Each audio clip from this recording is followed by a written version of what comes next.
Oh my gosh, I didn't even notice. Look how much she pooped on my shoulder, like 4 times. Ew. Oh, I'm sorry. Oh my goodness. So much poop.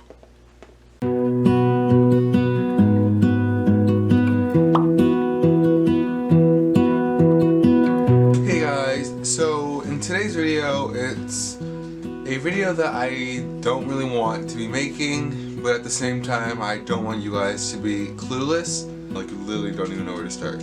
Well, September 27th, I'm not sure what day this is going up, September 27th of this year, 2017, I was recording another part of this video that I'm going to be putting together, and I went to go feed the mice. Well, Poppy, she comes out mainly, and she comes to say hi usually and sniff my hand, and she came out today or yesterday, based on when I'm filming this, and I noticed that she had a lump on her above like her right thigh-ish area, if you guys can see here.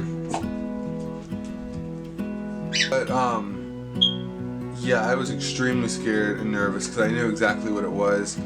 I didn't think it was an abscess or a bite or anything because there's really nothing in her cage to bite her. Her sister wouldn't bite her.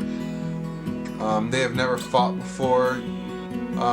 So anyway, I knew it was a tumor, and I have never experienced a tumor before.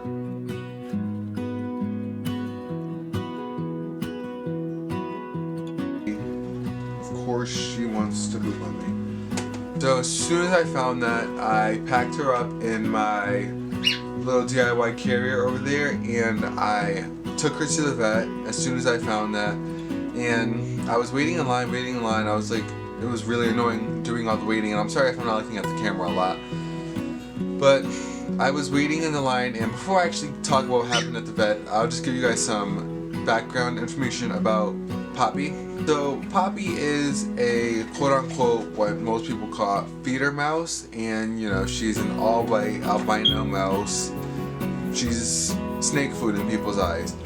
And I don't really talk about the situation that she was in before she was in my hands, but she wasn't bred to be a pet mouse. And I'm not saying that this can't happen with regular bred mice that are meant to be pets, but it's way more common in feeder mice who are just, you know, inbreeding and all these other genetic mutations that happen because of quantity rather than quality. So I'm not complaining that her genetics weren't right or anything like that, because even her sister has like hair loss issues, which again, genetics most likely.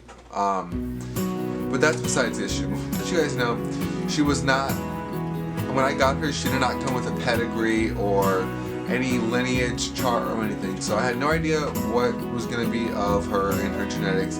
And she is about 1.5 years old, so she is already, you know, pretty up there in age. It took a while for her to show any signs, you know, of like, I don't know, any bad genes.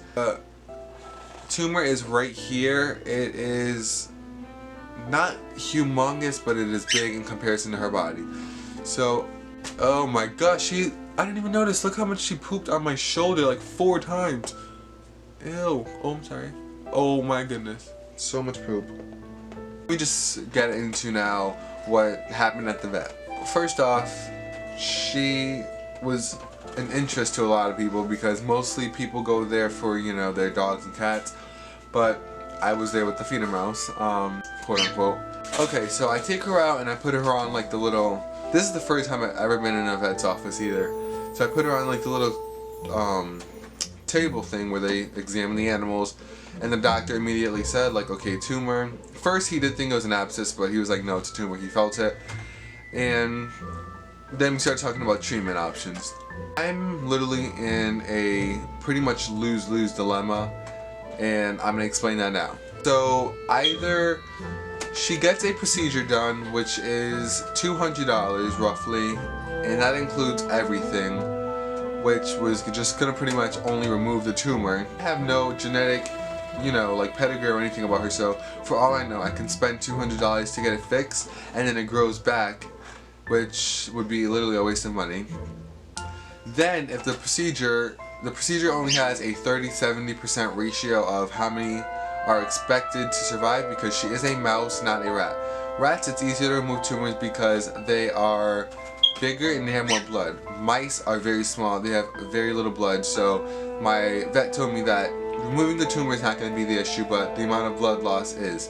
I was pretty much like really upset about that because I would have paid to have it removed if I knew it would have been 100% successful, or you know, a majority successful.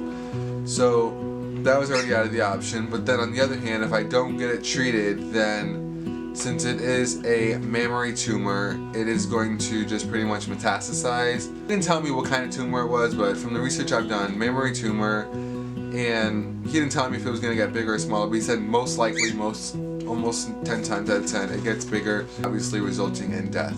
So at this point, I was already upset, as I said. They told me they couldn't, and I wasn't upset at the doctor, I was just upset at the situation. This is only one vet. The day I'm filming this, I'm actually going to be going to another vet, hopefully, so I'll make an update on that. But yeah, so she's already about 1.5 years old, and I feel like my goal and my purpose in getting Poppy and Daisy, her sister, was to give them a life, like literally a life, not even a good life.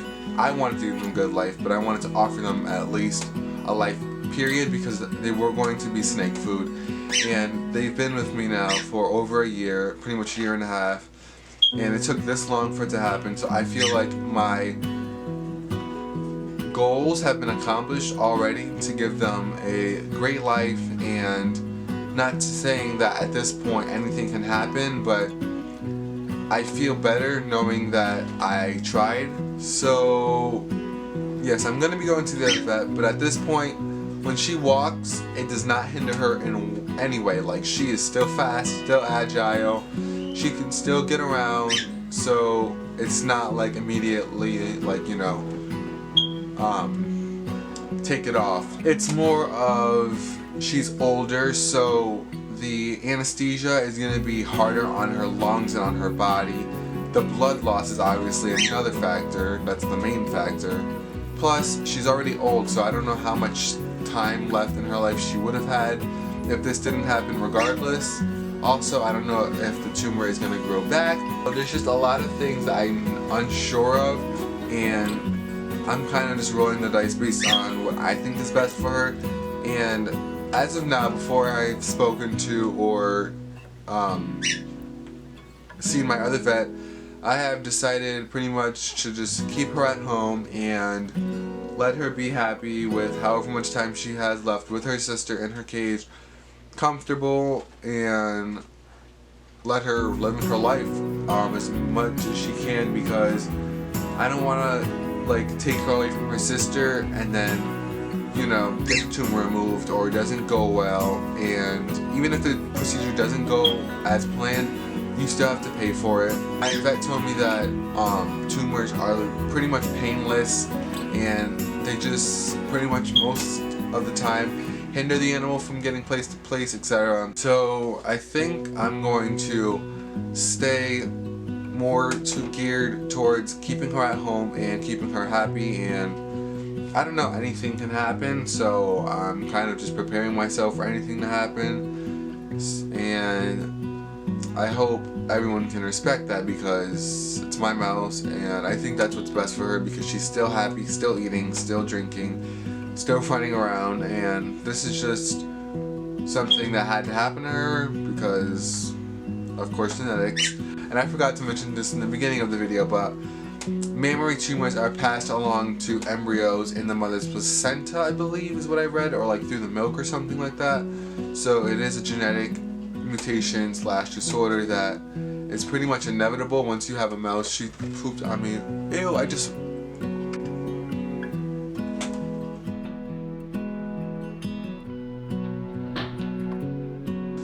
Alright, yeah, she poops a ton.